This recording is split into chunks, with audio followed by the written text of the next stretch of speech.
You guys have known me for a very, very long time if you've been watching my channel. There is something that I do want to share with you guys, and I have a little visitor over here for moral support.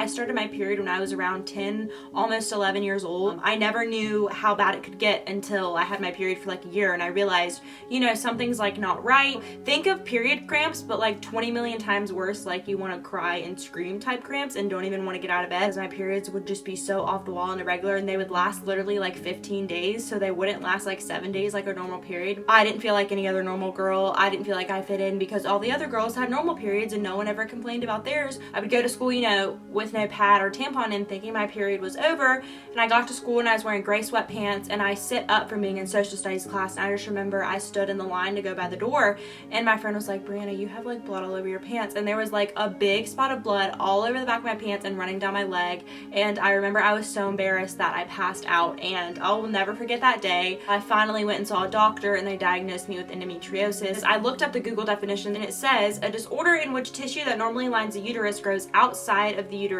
I didn't realize, oh my gosh, like I'm showing signs of endometriosis because I didn't even know what it was. So she started me on birth control, not to protect me from sex, but to help with my endometriosis pain, to kind of maybe get my periods regulated, and to also kind of not make my periods last so long, so they would be like on a 5-7 day schedule, and to also make it to where I wouldn't bleed so heavily. I was so scared to speak up about the pain that I was in because I just thought it was normal. But yeah, I hope this story can help you guys along your fight with endometriosis if you have it, or your fight with heavy painful periods if you do experience those.